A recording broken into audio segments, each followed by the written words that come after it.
Un entrepreneur en faillite héberge un homme au chômage et sa famille. Lorsqu'il revient, il pleure en voyant sur les caméras ce qu'il faisait en son absence.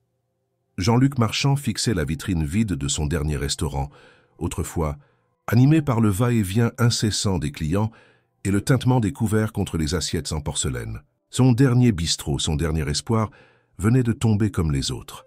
La crise économique avait frappé fort, réduisant à néant des années d'efforts, de sacrifices et de nuits blanches passées à perfectionner chaque recette.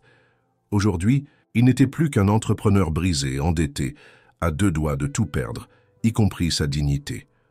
Lyon, autrefois un terrain fertile pour son ambition, lui semblait désormais étrangère. Les rues pavées de la presqu'île, qu'il parcourait avec fierté lorsqu'il cherchait de nouveaux fournisseurs pour ses restaurants, lui apparaissaient hostiles. Chaque devanture éclairée lui rappelait ce qu'il n'avait plus, une entreprise prospère, une équipe soudée, une raison de se lever le matin. Un soir, après avoir pris la douloureuse décision de fermer temporairement son dernier établissement pour éviter de s'enfoncer davantage, il marcha sans but précis dans les ruelles du vieux Lyon. La fraîcheur de la nuit s'engouffrait sous son manteau défraîchi, mais il était trop perdu dans ses pensées pour s'en soucier. C'est alors qu'il aperçut un homme assis sur un banc, la tête baissée, un gobelet vide à ses pieds. À quelques mètres de lui, une femme tentait de calmer un enfant qui grelottait, sous une couverture trop fine pour la saison. Jean-Luc s'arrêta. Cet homme n'avait pas l'air d'un mendiant habituel. Ses vêtements étaient usés, certes, mais propres. Son visage fatigué était marqué par des traits d'inquiétude plus que par l'abandon. Lorsqu'il leva, enfin les yeux, Jean-Luc y vit une détresse sincère, une résignation qui lui fit écho. « Excusez-moi, vous auriez quelque chose ?»« Juste un peu de quoi manger pour mon fils. » L'homme parlait d'une voix basse, presque honteuse. Il s'appelait Michel, et sa femme, Élodie, essayait de rassurer leur petit garçon, Lucas, qui pleurait doucement contre son épaule. Jean-Luc sentit une boule se former dans sa gorge. Ce n'était pas la première fois qu'il croisait des personnes en difficulté, mais ce soir-là, quelque chose résonna différemment en lui. Peut-être parce qu'il savait lui-même ce que c'était que de perdre tout ce qu'on a construit. Un silence inconfortable s'installa. Jean-Luc glissa une main dans sa poche, sentit quelques pièces et billets froissés, mais au lieu de les donner, il eut une idée soudaine. « Venez avec moi. » Michel hésita, jetant un regard inquiet à sa femme qui haussa les épaules. Jean-Luc n'avait pas l'air d'un homme dangereux. Il paraissait juste perdu. Ils marchèrent ensemble jusqu'au restaurant fermé où Jean-Luc déverrouilla la porte et les fit entrer. L'endroit sentait encore les épices et le vin rouge, mais les tables étaient couvertes de draps blancs, témoins silencieux de son inactivité. « Vous pourrez dormir ici quelques jours, dit-il en allumant une lampe. Michel écarquilla les yeux. « Vous êtes sûr? Ce n'est pas un palace, mais au moins c'est chauffé, et il y a de quoi cuisiner. » Jean-Luc attrapa quelques provisions restantes dans la réserve et les posa sur une table. Michel n'osait toujours pas bouger. Élodie, quant à elle, s'approcha et murmura un merci à peine audible, les larmes aux yeux. Jean-Luc les observa un instant avant de détourner le regard. Il n'avait pas grand-chose à offrir, mais au moins, ce soir-là, il pouvait faire quelque chose de bien. Sans plus attendre, il récupéra sa veste et se dirigea vers la sortie. « Vous partez ?» demanda Michel. « J'ai des choses à régler. » Il n'en dit pas plus et referma la porte derrière lui.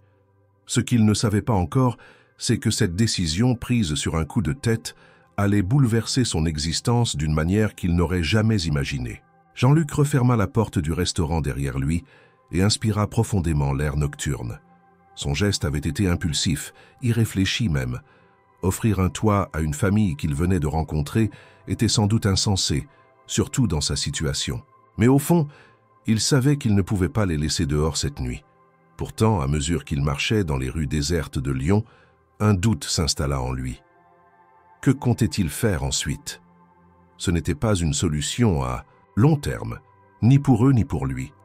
Les jours suivants, il se consacra à régler les formalités de fermeture temporaire de son restaurant.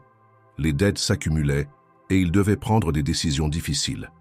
Vendre son matériel? Louer l'espace à quelqu'un d'autre? Ou bien se battre pour garder l'endroit en vie, malgré l'évidence de l'échec qui pesait sur lui? À chaque fois qu'il retournait au restaurant pour vérifier comment allaient Michel, Élodie et Lucas, il se rendait compte que leur présence donnait une atmosphère différente à l'endroit. Ce lieu, qui lui semblait auparavant hanté par l'échec, respirait à nouveau la chaleur humaine. Michel ne se contentait pas de rester assis à attendre. Il avait pris l'habitude de nettoyer le restaurant, de ranger la cuisine, et même de remettre un peu d'ordre dans la salle. Un matin, alors que Jean-Luc arrivait avec un sac de provisions, il le trouva en train d'essuyer les tables avec une efficacité presque professionnelle. « Je voulais vous remercier pour ce que vous faites », dit Michel en reposant le chiffon. « Il n'y a pas de quoi », répondit Jean-Luc en haussant les épaules. « Si, il y a de quoi. Vous auriez pu nous ignorer comme tant d'autres. » Jean-Luc resta silencieux. Il n'avait pas besoin de compliments. Il n'avait rien fait d'extraordinaire. Pourtant, il savait qu'il avait pris une décision qui, d'une manière ou d'une autre, le changeait un peu chaque jour. Un soir, alors qu'il partageait un repas modeste autour d'une des tables du restaurant, Michel lui confia son histoire. Ancien menuisier, il avait perdu son emploi après la faillite de l'atelier où il travaillait. Les mois de chômage avaient épuisé toutes leurs économies. Incapables de payer leur loyer, ils avaient été expulsés, et leur descente aux enfers avait été rapide. Élodie, autrefois secrétaire dans une petite agence immobilière, n'avait pas réussi à retrouver un poste stable. Ils avaient d'abord dormi chez des amis, puis dans un centre d'hébergement avant de finir à la rue. Jean-Luc écoutait en silence, chaque mot résonnant en lui comme un écho de sa propre détresse. Ils avaient tout perdu comme lui. Mais ce qui le frappa le plus, ce fut la résilience de Michel. Cet homme n'avait pas abandonné malgré tout. « Tu sais travailler le bois alors ?» demanda Jean-Luc après un moment de réflexion. Michel hocha la tête. « J'ai passé 20 ans à fabriquer des meubles et à rénover des intérieurs. Mais aujourd'hui, plus personne ne veut embaucher un gars comme moi. » Jean-Luc observa son restaurant. Il y avait des étagères à moitié cassées, des chaises bancales, un comptoir usé par le temps. L'endroit avait besoin d'un sérieux rafraîchissement. « Et si on remettait ce lieu en état ?» proposa-t-il soudainement. Michel le regarda avec surprise. « Pourquoi faire? Tu n'as pas dit que tu allais fermer ?» Jean-Luc hésita. Était-il réellement prêt à abandonner son rêve? Une partie de lui criait que oui, mais une autre, plus silencieuse, lui disait qu'il n'était pas encore temps de baisser les bras. Peut-être que ce restaurant peut encore servir à quelque chose, je ne sais pas quoi exactement, mais si on doit partir, autant partir, en beauté. Le lendemain matin, Michel se mit au travail. Il répara les meubles, ponça le vieux comptoir, renforça les chaises fragiles. Il faisait ça avec une précision et une patience admirables. Jean-Luc, de son côté, nettoyait la cuisine et vérifiait ce qu'il lui restait de matériel. Élodie, qui ne voulait pas rester inactive, proposa de repeindre les murs et de refaire la décoration. Petit à petit, sans qu'il ne s'en rende compte, il redonnait vie au restaurant. Un soir, alors qu'il venait de finir une longue journée de travail, Lucas, le fils de Michel et Élodie, s'approcha timidement de Jean-Luc. « C'est toi qui fais la cuisine ici ?» demanda-t-il. Jean-Luc sourit. « Oui. Enfin, j'essayais. Tu pourrais nous préparer quelque chose ?» Le regard du petit garçon était plein d'innocence et d'espoir.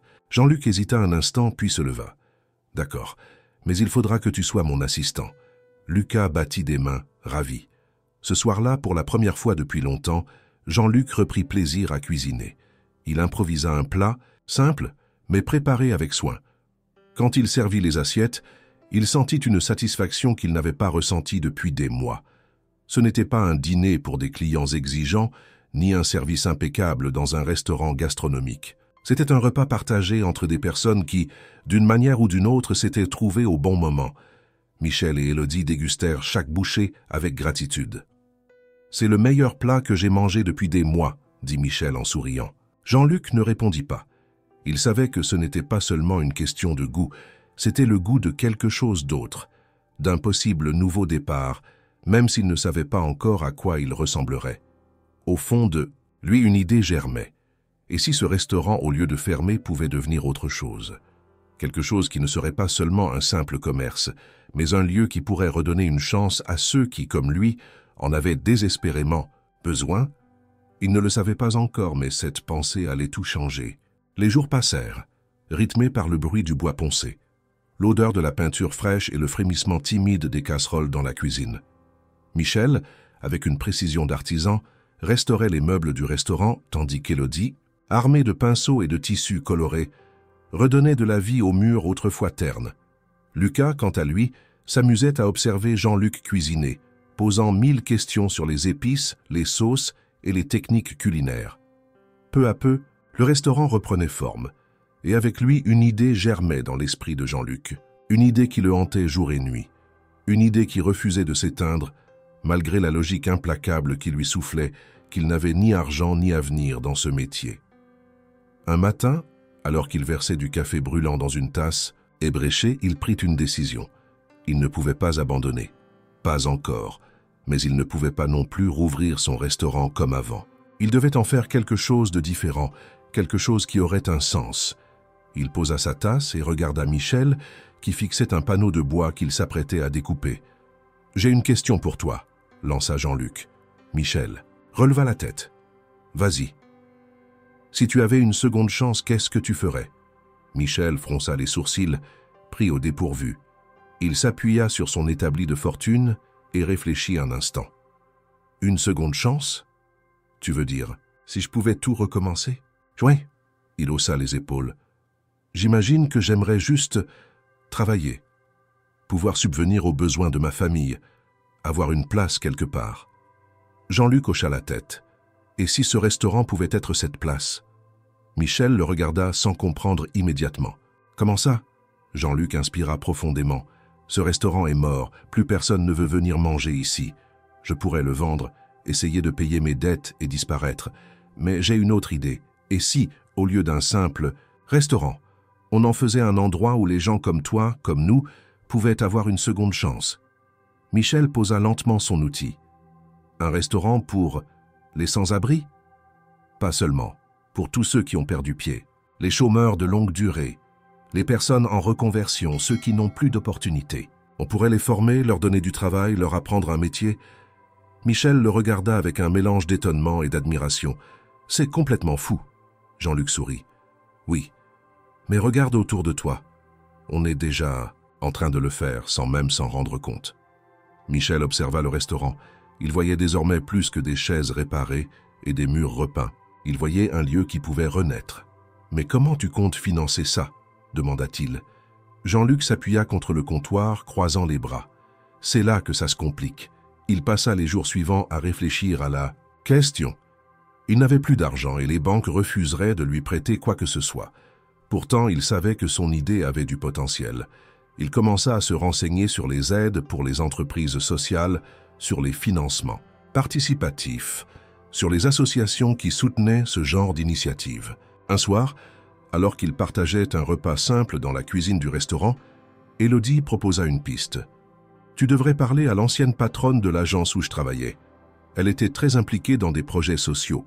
Peut-être qu'elle pourrait t'aider à trouver des financements. » Jean-Luc nota son nom et son adresse. Il n'avait rien à perdre. Le lendemain, il se présenta dans un immeuble de bureau du centre-ville, nerveux mais déterminé. Il expliqua son projet à Madame Bertin, une femme d'une 50aine d'années au regard perçant et à l'allure stricte. Elle l'écouta sans l'interrompre, puis posa ses coudes sur son bureau.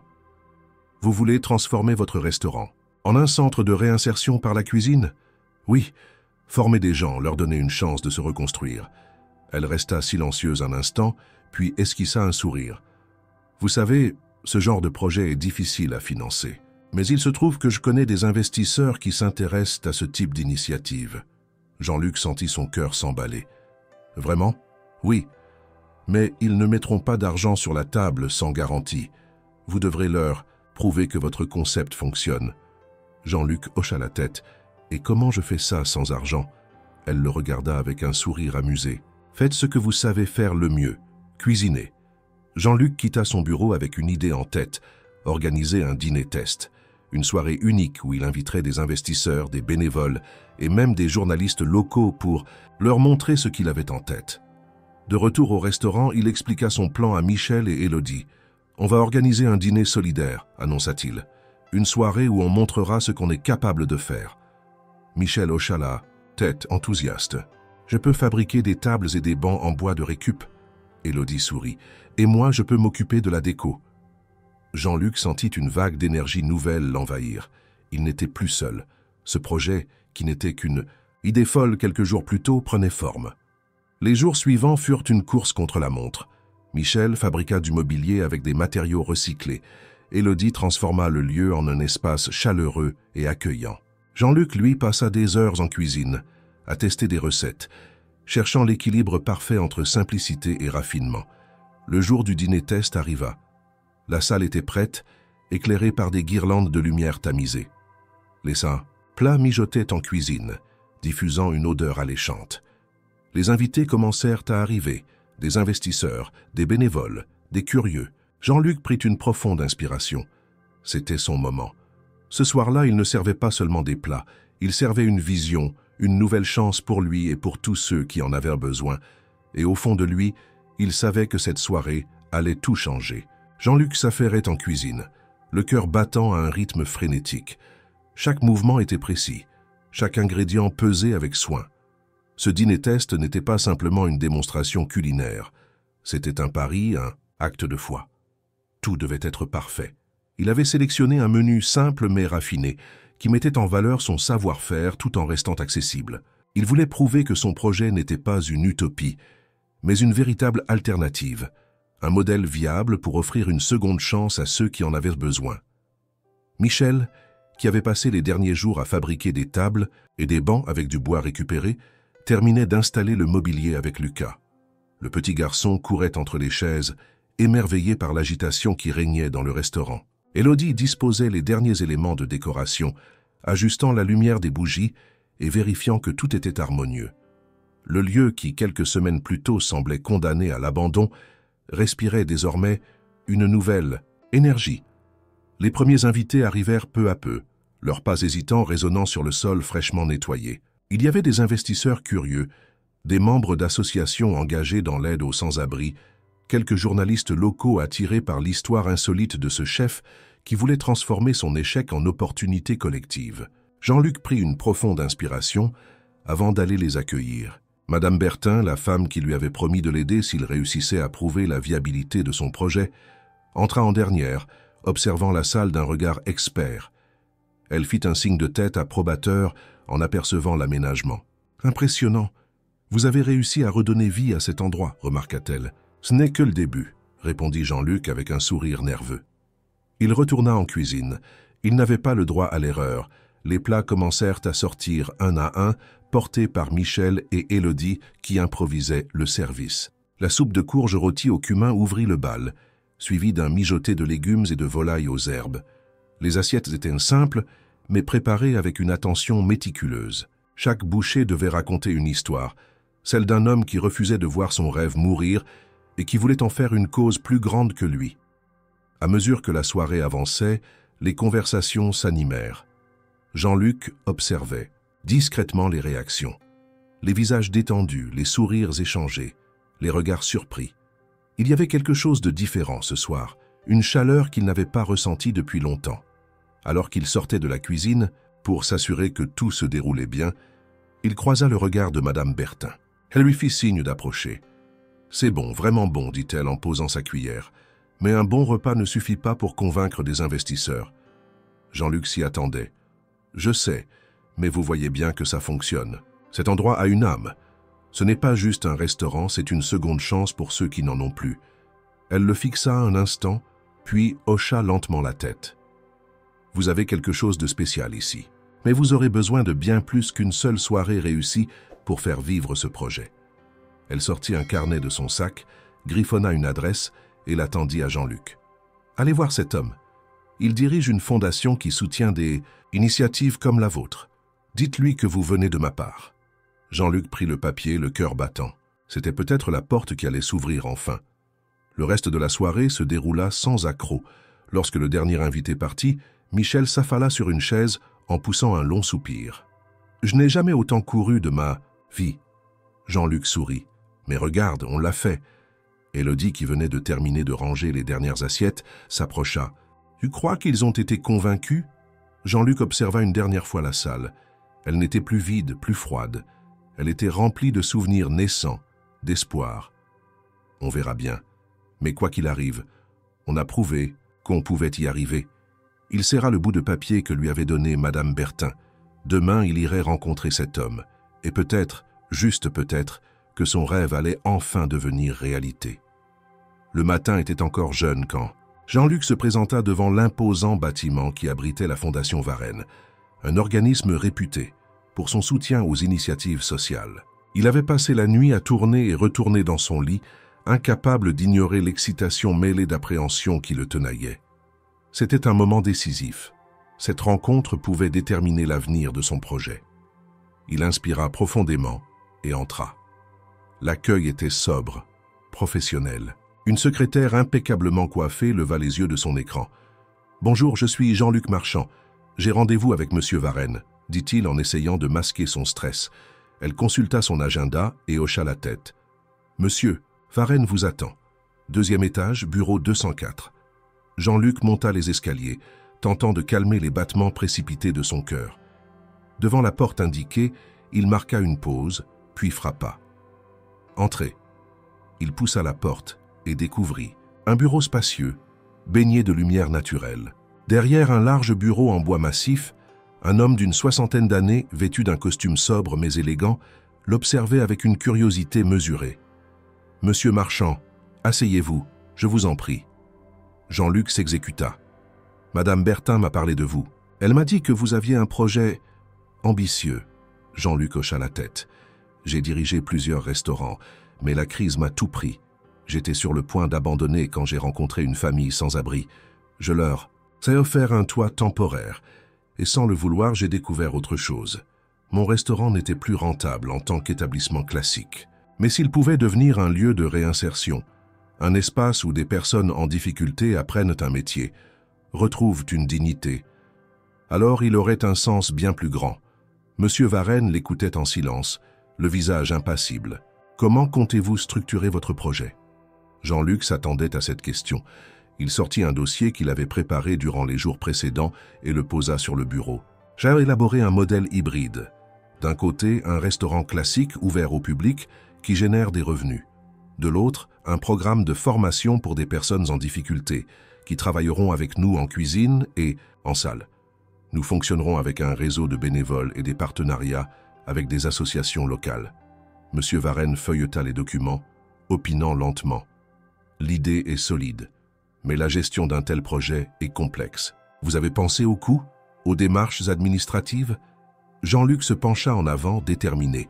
J'ai conscience des obstacles, mais j'ai déjà organisé un dîner test et il a prouvé que le concept peut fonctionner. Ce qu'il me faut maintenant, c'est du soutien. Un silence s'installa. Puis M. Varenne referma le dossier. « Voici ce que je vous propose, » dit-il enfin. « La Fondation peut vous accorder un financement de départ, mais à une condition. » Jean-Luc retint son souffle. « Laquelle ? Vous devez prouver que vous pouvez tenir 6 mois. Montrez-moi que vous êtes capable de gérer ce projet sur cette période, que votre modèle est viable. Si vous y parvenez, nous financerons l'expansion et nous vous aiderons à obtenir d'autres subventions. » Jean-Luc sentit une vague d'adrénaline le traverser. C'était un défi colossal, mais c'était aussi une opportunité unique.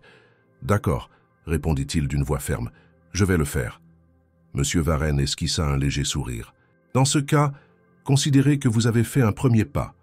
Nous allons vous verser une aide initiale pour vous permettre de relancer votre activité.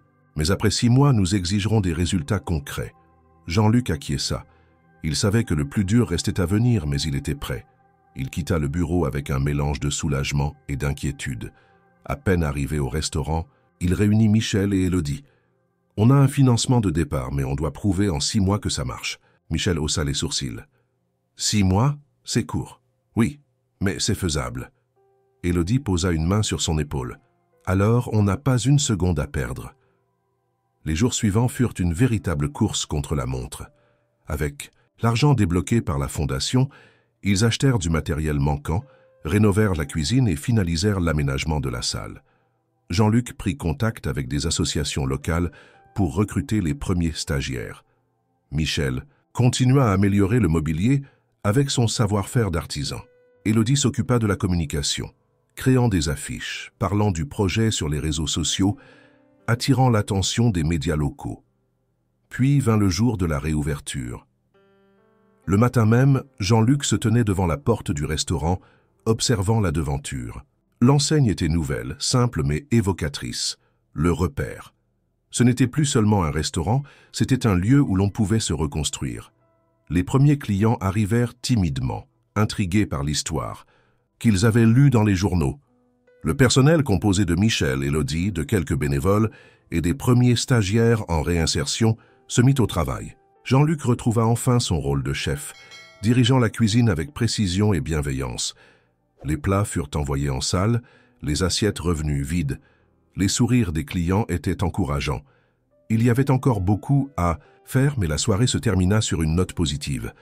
Alors que Michel fermait la porte après le dernier client, Jean-Luc s'adossa au comptoir, épuisé mais satisfait.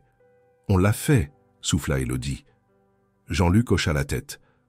Ce n'est que le début. Et il savait que les prochains mois allaient être les plus éprouvants de sa vie. La réouverture de Le Repère avait été un succès encourageant. Mais Jean-Luc savait que la véritable épreuve commençait maintenant. Les 6 mois de tests imposés par la Fondation Varenne seraient un marathon, et chaque jour compterait. L'excitation du lancement laissa rapidement place à une réalité plus rude. Gérer un restaurant avec une équipe en grande partie composée de personnes en réinsertion sociale n'était pas une tâche ordinaire. Dès la première semaine, les défis se multiplièrent. Les premiers stagiaires, envoyés par les associations partenaires, arrivaient avec des parcours chaotiques. Il y avait Karim, un ancien détenu qui cherchait désespérément à prouver qu'il méritait une nouvelle chance. Sophie, une mère célibataire sans formation. Et Vincent, un homme d'une quarantaine d'années qui avait sombré dans l'alcoolisme après la perte de son emploi. Tous avaient en commun un passé difficile et une envie de s'en sortir, mais aussi des blessures profondes qui rendaient l'apprentissage compliqué. Jean-Luc avait prévu un programme de formation progressif, mais il se heurta rapidement à un problème majeur, la discipline. Certains stagiaires arrivaient en retard, d'autres semblaient perdus face aux exigences du métier. Karim, malgré sa motivation, avait du mal à accepter l'autorité et réagissait violemment aux remarques. Vincent, bien que volontaire, disparaissait parfois pendant le service, cherchant sans doute à échapper à la pression. Sophie, débordée par sa situation familiale, avait du mal à se concentrer. Un soir, après un service particulièrement éprouvant, Jean-Luc s'isola un moment dans la cuisine, se tenant contre l'évier, les mains tremblantes de fatigue. Michel entra et le trouva ainsi, silencieux. « Ça va ?» demanda-t-il en s'adossant au mur. Jean-Luc secoua la tête. « J'ai sous-estimé la difficulté. Ce n'est pas comme gérer une équipe classique. Ces gens portent un poids énorme, et parfois, je ne sais pas comment les aider. » Michel hocha lentement la tête.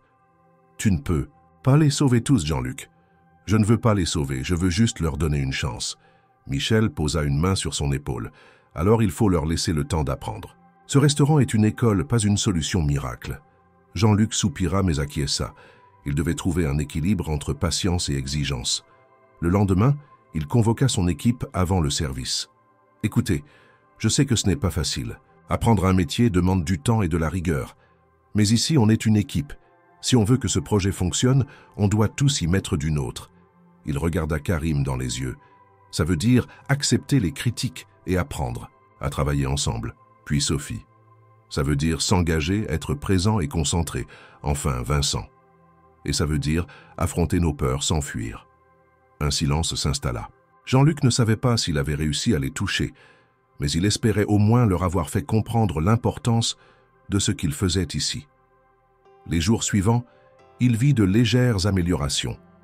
Karim faisait des efforts pour contenir son tempérament, Sophie trouvait un rythme entre son rôle de mère et son travail, et Vincent, malgré quelques rechutes, essayait sincèrement de tenir le coup. Mais un incident faillit tout compromettre. Un soir, alors que le restaurant était plein, Karim eut une altercation avec un client. L'homme, un cadre d'une 50aine d'années, fit une remarque désobligeante sur le service lent. Karim, déjà à fleur de peau après une journée difficile, répondit sèchement. L'échange monta en intensité, et avant que Jean-Luc n'ait pu intervenir, Karim lança son torchon et quitta le restaurant en claquant la porte. Un silence pesant s'installa dans la salle. Jean-Luc s'excusa auprès du client, puis se précipita à l'extérieur. Karim était assis sur un banc, la tête entre les mains.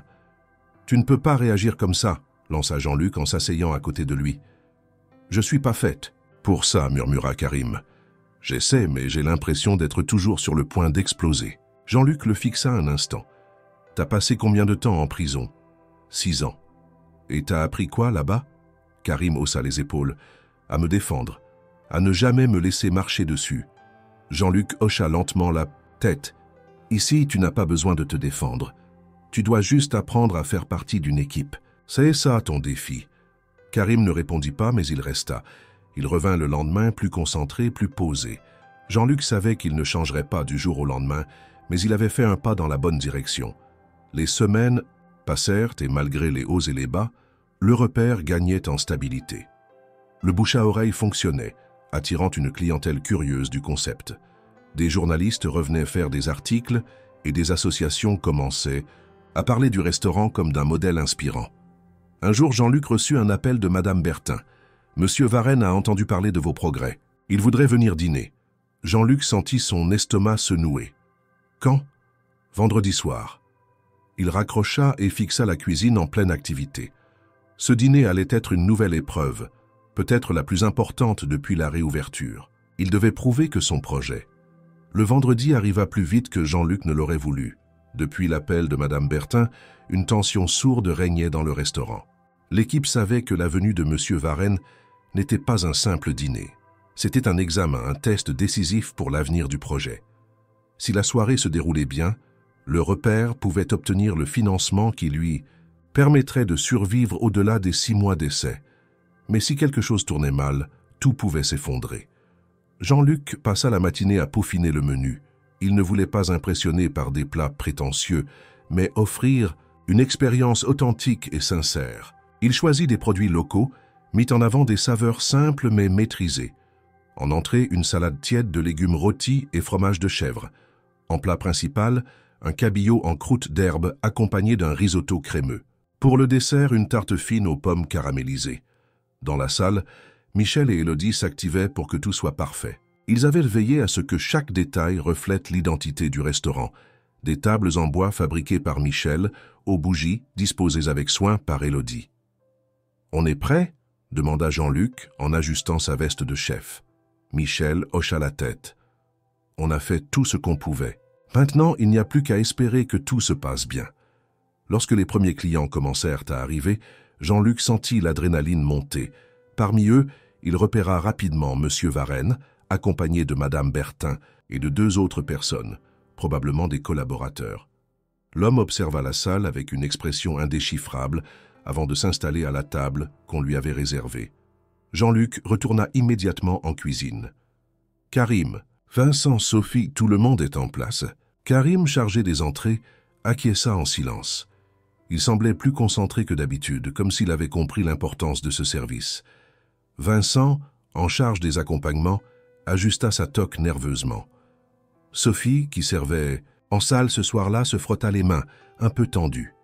Le service commença. Les entrées furent envoyées sans accroc. Jean-Luc jetait des coups d'œil réguliers à la salle, essayant de décrypter les réactions de Monsieur Varenne. L'homme mangeait lentement, échangeant parfois quelques mots avec Madame Bertin. Rien ne laissait présager un avis tranché. Puis vint le moment du plat principal. Jean-Luc supervisa chaque assiette avec une rigueur absolue. Il vérifia la cuisson du poisson, la texture du risotto, l'harmonie des assaisonnements. Lorsque les plats quittèrent la cuisine, il sentit son cœur battre un peu plus fort. De longues minutes s'écoulèrent. En salle, Sophie faisait de son mieux pour garder une posture professionnelle, bien que ses mains tremblent légèrement lorsqu'elle servit le vin à la table de Monsieur Varenne. Soudain, alors que Jean-Luc observait la scène depuis la cuisine, il vit Monsieur Varenne poser sa fourchette et croiser les bras. Il échangea un regard avec Madame Bertin, puis leva la main pour appeler Sophie. Jean-Luc retint son souffle. Sophie s'approcha avec une certaine appréhension. « Tout va bien, monsieur ?» Monsieur Varenne la regarda un instant avant de répondre d'une voix calme. « Pourriez-vous demander au chef de venir, s'il vous plaît ?» Sophie hocha la tête et se précipita vers la cuisine. « Jean-Luc, il veut te voir. » Jean-Luc s'essuya rapidement les mains sur son tablier et sortit, essayant de masquer son anxiété. Il s'arrêta devant la table et fixa Monsieur Varenne, qui le scrutait avec intensité. « Tout se passe bien ?» demanda Jean-Luc, tentant de garder une voix assurée. Monsieur Varenne tapota le bord de son assiette du bout des doigts. « Ce cabillaud est parfaitement cuit. dit-il finalement. Jean-Luc sentit la tension dans ses épaules se relâcher légèrement. « Merci. »« Monsieur, » Varenne hocha lentement la tête. « Mais ce n'est pas uniquement la cuisine qui m'intéresse. Ce que vous essayez de faire ici est ambitieux. Beaucoup ont tenté des projets similaires et ont échoué. Pourquoi pensez-vous que le vôtre réussira ?» Jean-Luc inspira profondément. « Parce que ce n'est pas qu'un restaurant. C'est un engagement. Ce que vous voyez ce soir, ce n'est pas seulement un repas bien préparé. C'est le fruit d'un travail d'équipe, d'un apprentissage. Chaque personne ici a une histoire, un combat. Et pourtant, ils sont là, en train de prouver qu'ils sont capables. » Monsieur Varenne le fixa un instant, puis esquissa un léger sourire. « Je vois. » Il termina son repas en silence, laissant Jean-Luc retourner en cuisine avec un mélange d'espoir et d'incertitude. Lorsque le service se termina et que les derniers clients partirent, Monsieur Varenne resta le dernier, discutant un instant avec Madame Bertin. Puis il se leva et se dirigea vers Jean-Luc, qui l'attendait près du comptoir. « J'ai apprécié ce dîner. Et plus encore, j'ai apprécié votre sincérité. » Jean-Luc ne répondit pas immédiatement, attendant la suite. « Je vais recommander à la Fondation d'accorder un soutien à votre projet. Ce ne sera pas une somme énorme, mais ce sera suffisant pour sécuriser vos prochains mois et commencer à structurer votre modèle sur le long terme. » Jean-Luc sentit son souffle se bloquer un instant. Il n'en croyait pas ses oreilles. « Vous êtes sérieux ? Très sérieux. Mais ce ne sera pas un cadeau, vous devrez nous rendre des comptes régulièrement, prouver que vous tenez vos engagements. » Jean-Luc hocha immédiatement la tête. « C'est tout ce que je demande. » Monsieur Varenne tendit la main, et Jean-Luc la serra avec fermeté. Quand la porte se referma derrière lui, il sentit une vague d'émotion l'envahir. Il se retourna vers Michel, Élodie et le reste de l'équipe qui attendaient fébrilement. « Alors ?» demanda Michel. Jean-Luc prit une profonde inspiration. « On continue. » Un cri de joie éclata dans la salle. Les visages fatigués s'illuminèrent et pendant un instant, ils oublièrent toutes les difficultés. Le repère venait de franchir une étape cruciale. Mais Jean-Luc savait que le plus dur restait à venir. Obtenir du financement était une chose. Construire un avenir pérenne en était une autre. Avec le soutien de la Fondation Varenne, le repère pouvait enfin envisager l'avenir avec un peu plus de sérénité. Mais Jean-Luc savait que cet argent ne réglerait pas tous les problèmes. Il ne s'agissait que d'une aide temporaire, soumise à des conditions strictes. Chaque mois, il devait fournir des rapports détaillés sur la gestion du restaurant, les progrès des stagiaires et les résultats financiers. S'il ne parvenait pas à prouver que son modèle était viable, la Fondation retirerait son soutien. Les semaines qui suivirent furent un véritable tourbillon. Le restaurant commençait à attirer une clientèle fidèle, séduite par l'histoire du lieu autant que par la qualité des plats. Mais derrière cette apparente réussite, la pression montait. Jean-Luc travaillait sans relâche, enchaînant les heures en cuisine, gérant les imprévus et soutenant ses stagiaires, dont certains avaient encore du mal à s'adapter au rythme exigeant de la restauration. Karim, malgré sa motivation, continuait à lutter contre ses vieux démons. Il s'énervait facilement, avait du mal à accepter l'autorité et se fermait dès qu'il était contrarié. Jean-Luc essayait de l'aider, mais il savait que sans un réel accompagnement psychologique, Karim risquait de replonger. Sophie, de son côté, faisait des progrès notables. Plus appliquée et organisée, elle prenait confiance en elle et commençait même à encadrer les nouveaux stagiaires. Mais son rôle de mère célibataire compliquait les choses. Un soir, alors que le restaurant était en plein service, elle reçut un appel paniqué de la nourrice de son fils, qui ne pouvait plus le garder à la dernière minute. Jean-Luc la vit blanchir en raccrochant. « Qu'est-ce qui se passe ?» demanda-t-il en pleine préparation des plats. « Je dois partir. Mon fils est seul. » Jean-Luc jeta un regard autour de lui. Il manquait déjà de personnel en salle, et perdre Sophie en plein rush serait catastrophique. Mais il ne pouvait pas lui demander de choisir entre son travail et son enfant. « Vas-y, » dit-il simplement. Elle le regarda, hésitante, puis attrapa son manteau et quitta le restaurant. Précipitamment, Jean-Luc soupira et retourna en cuisine. Ce genre d'incident, il en avait déjà connu plusieurs. Travailler avec des personnes en difficulté signifiait composer avec leurs contraintes et leurs fragilités. À la fin du service, alors qu'il terminait de ranger la cuisine, Michel s'approcha. « Ça va, chef ?» Jean-Luc sourit faiblement. Fatigué, Michel s'assit sur un tabouret. « Je sais que tu portes tout ça sur tes épaules, mais tu devrais te ménager. Jean-Luc secoua la tête. Si je ralentis, tout s'effondre. Non, si tu t'écroules, c'est là que tout s'effondrera. Jean-Luc savait qu'il avait raison, mais il ne pouvait pas se permettre de ralentir. Le moindre faux pas pourrait être fatal pour le repère. Quelques jours plus tard, un problème plus sérieux encore surgit. Le propriétaire des locaux, un homme d'affaires discret mais intraitable, vint en personne annoncer à Jean-Luc qu'il comptait vendre le bâtiment. « J'ai reçu une offre intéressante », expliqua-t-il. « Si elle se concrétise, vous aurez 6 mois pour trouver un autre. » En droit, Jean-Luc sentit le sol se dérober sous lui. « Mais on vient à peine de rouvrir, on a un bail. »« Oui, mais avec une clause de résiliation anticipée en cas de vente. » Jean-Luc serra les poings. Il n'avait pas les moyens d'acheter le bâtiment, et trouver un autre local adapté en si peu de temps serait presque impossible. Vous ne pouvez pas attendre quelques mois de plus? Les affaires sont les affaires, répondit le propriétaire sans émotion. Lorsqu'il partit, Jean-Luc se laissa tomber sur une chaise, anéanti. Cette nouvelle remettait en cause tout ce qu'il avait construit. Le soir même, il convoqua Michel et Élodie pour une réunion de crise. Si le bâtiment est vendu, on doit partir dans 6 mois. Élodie porta une main à sa bouche. Ce n'est pas possible. Michel resta silencieux un moment avant de dire « On doit trouver une solution ». Jean-Luc savait qu'il avait raison, mais laquelle? L'annonce de la vente imminente du bâtiment plongea Jean-Luc dans un état de tension permanent. Le repère venait à peine de retrouver un semblant de stabilité, et voilà qu'un nouveau coup du sort menaçait de tout anéantir. L'idée de devoir fermer à nouveau était insupportable, non seulement pour lui, mais pour toutes les personnes qui avaient trouvé ici un espoir, une raison de se battre. Il ne pouvait pas accepter cette fatalité. Pendant plusieurs jours, il chercha une solution, écumant les annonces immobilières, contactant des agents, explorant toutes les possibilités.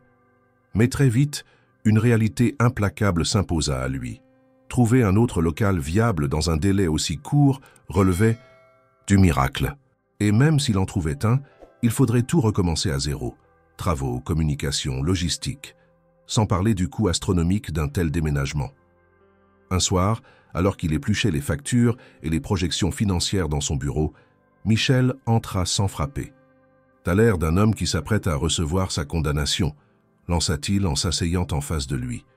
Jean-Luc passa une main sur son visage fatigué. « C'est à peu près ça.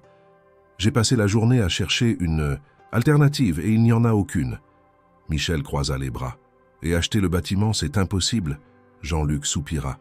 Avec quel argent? Même avec l'aide de la Fondation Varenne, on est loin du compte. Michel resta pensif un instant, puis haussa les épaules. Et si on ne le faisait pas seul? Jean-Luc leva un sourcil. Tu veux dire? On a du soutien. Des clients fidèles, des associations, la presse locale qui commence à s'intéresser. À nous, pourquoi ne pas tenter un financement participatif? Jean-Luc resta silencieux. L'idée était audacieuse. Faire appel à la générosité publique pour sauver le repère. Était-ce seulement envisageable? Le lendemain, il en parla à Élodie, qui réagit avec enthousiasme. C'est une excellente idée, il y a déjà eu plein de campagnes, de financements qui ont réussi pour des projets moins ambitieux que le nôtre. Si on raconte notre histoire correctement, les gens voudront nous aider. Jean-Luc n'était pas totalement convaincu, mais il n'avait rien à perdre. Il contacta un ami d'Élodie, spécialisé dans la communication digitale, qui accepta de les aider bénévolement à structurer la campagne. Ils passèrent plusieurs jours à préparer la vidéo et le message qui accompagnerait leur appel au don. Ils voulaient toucher le public avec la sincérité du projet, montrer que le repère n'était pas qu'un restaurant, mais un véritable tremplin pour des personnes en reconstruction. Lorsque la campagne fut enfin mise en ligne, l'équipe entière retint son souffle. Les premiers jours furent timides. Quelques dons arrivaient, mais les sommes restaient modestes. Puis un journaliste local publia un article poignant sur le repère, racontant l'histoire de Jean-Luc et des stagiaires qui avaient trouvé ici une seconde chance. L'impact fut immédiat. Les dons commencèrent à affluer à une vitesse inattendue. Des anonymes, touchés par l'initiative, versaient des petites sommes. Des clients réguliers, des bénévoles et même d'anciens collègues de Jean-Luc contribuèrent généreusement. En moins d'une semaine, ils atteignirent la moitié de leur objectif. Jean-Luc n'en revenait pas. Mais tout bascula lorsqu'une célèbre chef étoilée engagée dans des causes sociales partagea la campagne sur ses réseaux. L'effet fut spectaculaire. En l'espace de 48 heures, la cagnotte explosa. Des milliers d'euros affluaient. Des messages de soutien arrivaient du pays entier. Michel, qui surveillait l'évolution des dons en temps réel, éclata de rire en voyant le compteur grimper. « Je crois qu'on va devoir acheter ce fichu bâtiment. » Jean-Luc, abasourdi, n'arrivait pas à croire ce qui était en train de se passer. Quand ils atteignirent leur objectif financier, l'émotion fut indescriptible. Le repère était sauvé. Mais ce n'était que le début d'un nouveau défi. Lorsque la somme nécessaire fut atteinte, Jean-Luc eut du mal à réaliser l'ampleur de ce qui venait de se produire. Ce qui n'était qu'une idée désespérée quelques semaines plus tôt s'était transformé en un véritable mouvement de solidarité. Le repère appartenait désormais à tous ceux qui y avaient cru. Mais maintenant que l'argent était réuni, il fallait conclure l'achat. Jean-Luc prit contact avec le propriétaire du bâtiment, un certain monsieur Delcourt, un homme pragmatique pour qui seul l'argent comptait. Lorsqu'ils se retrouvèrent dans son bureau, Jean-Luc déposa un dossier contenant l'ensemble des documents nécessaires à la transaction. « Vous avez l'argent » demanda Delcourt d'un ton incrédule. Jean-Luc hocha la tête.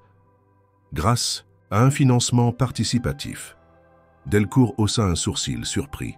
« J'avoue que je ne m'attendais pas à ça. » Il feuilleta les documents, prit quelques instants pour évaluer la situation, puis acquiesça lentement. « Très bien. Nous pouvons conclure la vente. » Le soulagement que Jean-Luc ressentit fut indescriptible. Une fois les dernières formalités administratives réglées, il quitta le bureau avec un mélange de satisfaction et de vertige. Il était maintenant propriétaire du lieu qui représentait tout ce pourquoi il s'était battu, mais il n'eut pas le temps de savourer cette victoire bien longtemps. Détenir les murs du restaurant signifiait aussi assumer de nouvelles responsabilités. La pression financière ne disparaissait pas. Elle se transformait simplement en une autre forme de contrainte. Il devait maintenant gérer ce lieu comme une véritable entreprise pérenne.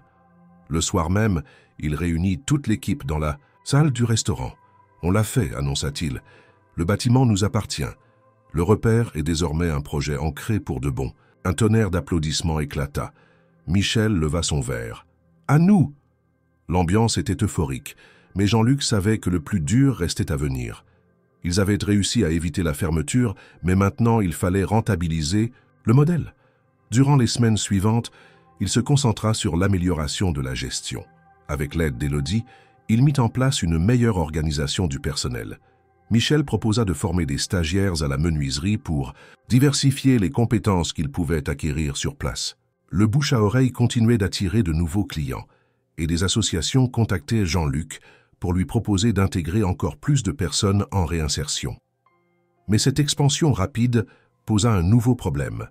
Comment conserver l'équilibre entre rentabilité et mission sociale? Un jour, alors qu'il travaillait sur la comptabilité, Madame Bertin passa au restaurant. « Vous avez accompli quelque chose d'extraordinaire, Jean-Luc, » dit-elle en observant la salle animée. « Merci, mais ce n'est pas terminé. Maintenant, je dois prouver que ce modèle peut fonctionner à long terme. » Elle hocha la tête. « C'est justement pour cela que je suis venu. Il existe des subventions pour les entreprises d'insertion. Si vous formalisez votre projet en tant que structure d'insertion par l'activité économique, vous pourriez obtenir des aides pour financer la formation de vos stagiaires et couvrir une partie des coûts salariaux. » Jean-Luc l'écouta attentivement. « C'est une bonne option, mais ça veut dire encore plus d'administratif, non? »« Oui, mais c'est le prix à payer pour sécuriser votre modèle. » Jean-Luc soupira. Il n'était pas un homme de papiers et de bureaucratie, mais il savait qu'il n'avait pas le choix. Les semaines suivantes furent consacrées à ces démarches. Pendant ce temps, Karim, Sophie et Vincent continuaient leur progression.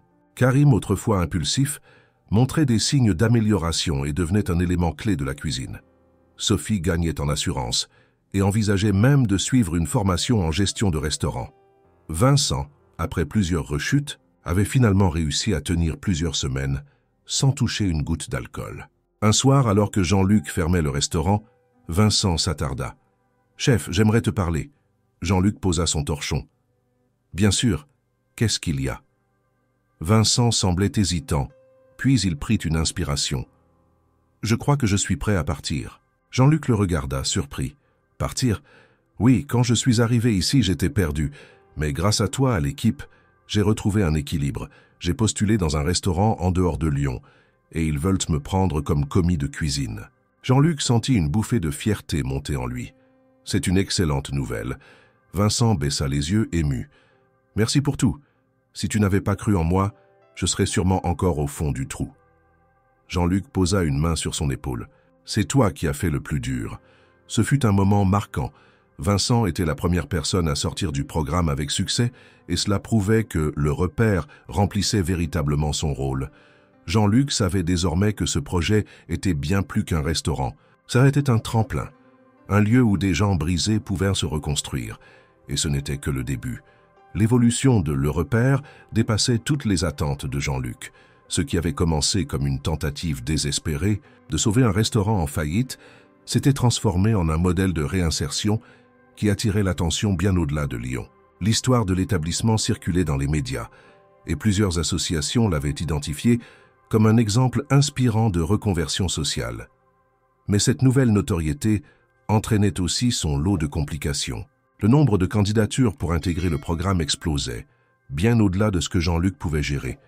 Il recevait des appels de travailleurs sociaux, de centres d'accueil, de prisons même, lui demandant s'il pouvait prendre sous son aile de nouvelles recrues. Mais les places étaient limitées, et il n'avait pas les ressources pour accueillir tout le monde. Un soir, alors qu'il terminait les comptes de la semaine, Élodie vint le voir avec un air soucieux. « On a un problème », dit-elle en s'asseyant en face de lui. Jean-Luc leva les yeux de son cahier. « Quel genre de problème? On commence à refuser trop de monde. Il y a des gens qui comptent sur nous, et on n'a plus de place ni en cuisine ni en salle. » Jean-Luc se massa les tempes. « Je sais, mais que veux-tu que je fasse? On ne peut pas pousser les murs. »« Non, mais on peut s'étendre. » Jean-Luc fronça les sourcils. « S'étendre ?» Élodie posa un dossier devant lui. « J'ai cherché des locaux disponibles. Il y a un petit bâtiment pas loin qui pourrait être transformé en annexe. On pourrait y organiser des formations plus poussées et accueillir plus de stagiaires avant qu'ils n'intègrent le restaurant. » Jean-Luc ouvrit le dossier et examina les photos du lieu. C'était un ancien atelier, pas très grand, mais suffisant pour créer un espace de formation. L'idée lui sembla aussitôt séduisante, mais le coup le ramena à la réalité. « C'est un gros investissement, murmura-t-il. « Oui, mais on peut chercher des subventions. Maintenant qu'on a prouvé que notre modèle fonctionne, on peut prétendre à des aides publiques. » Jean-Luc resta pensif. L'idée d'agrandir le repère l'excitait autant qu'elle l'effrayait. Ils avaient déjà tant traversé. Était-il raisonnable de se lancer dans une nouvelle aventure risquée alors qu'il venait à peine de stabiliser l'existant? Mais en même temps, refuser des gens qui avaient besoin d'une chance lui était insupportable. « D'accord, finit-il par dire, on va essayer. » Les démarches furent longues et complexes. Les dossiers de demande de subvention exigeaient une quantité effarante de documents et de justifications. Jean-Luc passa des semaines à jongler entre la gestion du restaurant et la paperasse administrative. Puis un matin, un courrier officiel arriva. Leur projet d'extension était accepté et recevrait une aide financière de l'État. Lorsqu'il annonça la nouvelle à l'équipe, une explosion de joie secoua la salle. Michel serra Jean-Luc dans ses bras en riant. « On va devoir bosser encore plus, chef. » Jean-Luc sourit. « Je sais, mais c'est une belle raison de se fatiguer. » Avec cette nouvelle étape, le repère franchissait un cap décisif. Désormais, ce n'était plus juste un restaurant, c'était un centre de formation, une véritable passerelle vers la réinsertion. Mais il ignorait encore que le plus grand défi restait à venir. L'annonce de l'extension de Le Repère marqua un tournant décisif. Grâce à l'aide de l'État et à l'engouement du public, Jean-Luc et son équipe purent ouvrir un centre de formation annexe, un espace dédié à l'apprentissage des bases de la cuisine et du service. Cela permettait d'intégrer plus de stagiaires, d'accompagner leur progression avant qu'ils n'entrent en immersion dans le restaurant, et surtout d'offrir une structure plus stable pour ceux qui avaient besoin de temps pour se reconstruire. Mais cette croissance soudaine apporta également des tensions. Gérer un seul établissement était déjà un défi colossal, mais en superviser deux relevait d'une autre dimension. Jean-Luc passait ses journées à courir entre le restaurant et le centre, jonglant entre la gestion, la formation et les exigences administratives toujours plus nombreuses. Il se reposait à peine, accumulant une fatigue qui commença à peser sur son moral et sur ses décisions. Un matin, alors qu'il arrivait au restaurant, Après une nuit presque blanche à travailler sur des dossiers, Michel l'attendait devant la porte, les bras croisés. « Il faut qu'on parle, déclara-t-il. » Jean-Luc, surpris par son ton grave, hocha la tête et le suivit à l'intérieur. « Qu'est-ce qui se passe ?» Michel le fixa un instant avant de soupirer. « Ce qui se passe, c'est que tu vas droit dans le mur. » Jean-Luc haussa un sourcil. « Pardon. » « Regarde-toi, Jean-Luc. Tu bosses comme un dingue, tu dors à peine et tu veux tout gérer seul. Mais ce n'est plus possible. Ce projet est devenu trop grand pour que tu le portes tout seul. » Jean-Luc sentit une vague d'irritation monter en lui. « Je fais ce qu'il faut pour que ça marche, Michel. Si je ne suis pas là pour gérer, tout peut s'effondrer. Et si toi, tu t'effondres, qu'est-ce qu'il se passe ?» Jean-Luc ouvrit la bouche, mais aucun mot ne sortit. Michel continua. « Écoute, je suis avec toi depuis le début et je crois en ce qu'on fait ici.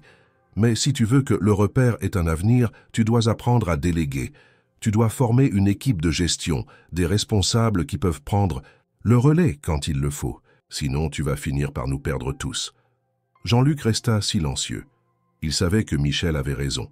Il s'était battu pour que ce projet existe, mais il ne pouvait plus continuer à le porter seul. Le lendemain, il convoqua Élodie, Michel et quelques membres clés de l'équipe pour une réunion. « Il est temps qu'on structure mieux notre fonctionnement, déclara-t-il. Je veux mettre en place une équipe de gestion avec des rôles précis. Michel, tu serais en charge de la logistique et de l'entretien des locaux. Élodie, de la communication et de la gestion des événements. Et je vais chercher un responsable pour superviser le centre de formation. » Élodie sourit. « Ça veut dire que tu vas enfin nous laisser t'aider ?» Jean-Luc esquissa un sourire fatigué. « J'ai pas vraiment le choix, non. » Avec cette nouvelle organisation, les choses commencèrent à s'améliorer. Jean-Luc pouvait enfin se concentrer sur son rôle de chef et de mentor sans s'épuiser dans toutes les tâches administratives. Mais c'est à ce moment-là qu'un coup dur frappa l'équipe de plein fouet. Un soir, après un service chargé, Karim disparut sans prévenir. Il ne répondit pas aux appels et ne donna aucun signe de vie pendant plusieurs jours. Jean-Luc s'inquiéta. Karim avait fait tant d'efforts pour changer, et maintenant, il semblait être retombé dans ses travers. Finalement, Michel le retrouva, dans un parc seul, le regard perdu. « Qu'est-ce que tu fais là ?» demanda-t-il en s'asseyant à côté de lui. Karim haussa les épaules. « J'étais sur la bonne voie, mais je sais pas. J'ai eu un moment de faiblesse. »« Ça veut dire que tu abandonnes ?» Karim baissa la tête. « J'ai peur de décevoir. » Michel le fixa un instant avant de répondre calmement. « Jean-Luc a pris un risque en te donnant ta chance. Il savait que ce serait difficile, mais il a cru en toi. Tu crois pas que ça vaut la peine d'essayer encore ?» Karim releva lentement les yeux. « Si tu crois que je peux encore rattraper le coup, ça dépend que de toi. » Le lendemain, Karim réapparut au restaurant. Jean-Luc ne fit aucun reproche, il se contenta de lui donner un tablier propre. « Allez, au boulot !» Karim hocha la tête et reprit sa place. Ce fut un moment décisif. Ce jour-là, Jean-Luc comprit que son rôle dépassait celui de simple chef. Il était devenu un guide, quelqu'un qui offrait bien plus qu'un travail. Il donnait un sens, une direction à ceux qui n'en avaient trop plus. Et il savait maintenant que le repère continuerait à grandir, peu importe les obstacles. Les mois passèrent, et le repère s'imposa comme un modèle d'insertion sociale reconnu bien au-delà des frontières de Lyon. Grâce à la nouvelle organisation mise en place par Jean-Luc, le restaurant et le centre de formation fonctionnaient désormais comme une véritable institution, attirant des stagiaires de toute la région et même au-delà. Jean-Luc, autrefois accablé par le poids de la gestion, se concentra enfin sur son rôle principal, transmettre son savoir et donner une seconde chance à ceux qui en avaient besoin. Il n'était plus seul à porter le projet.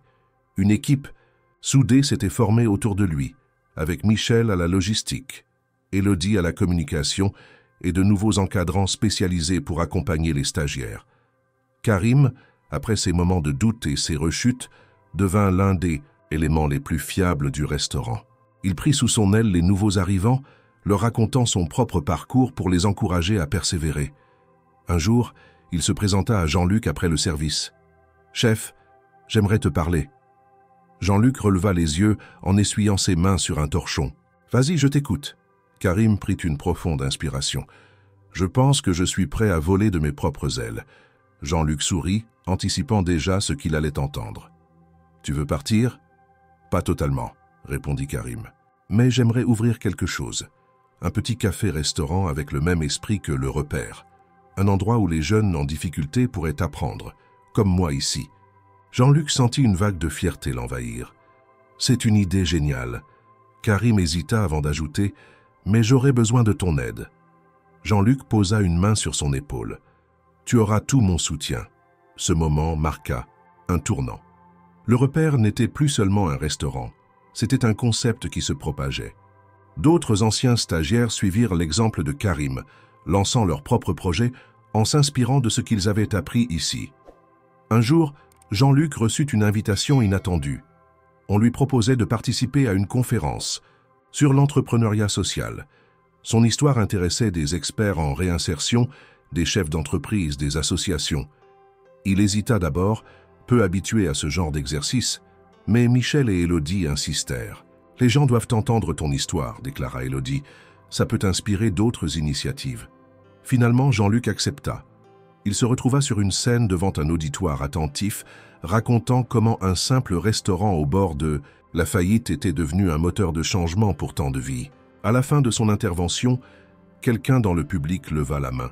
« Monsieur Marchand, si vous deviez résumer en une phrase ce que vous avez appris à travers cette aventure, que diriez-vous » Jean-Luc réfléchit un instant avant de répondre. « Que personne n'est irrécupérable. Il suffit parfois d'un endroit, d'une opportunité et d'une main tendue pour qu'une vie prenne un nouveau tournant. » L'auditoire applaudit. Mais Jean-Luc savait que son plus grand succès n'était pas là, sur cette scène. Il était de retour à Le Repère, dans ses cuisines où chaque jour, des hommes et des femmes retrouvaient leur dignité. Et tant que ce lieu existerait, il continuerait à transformer des destins.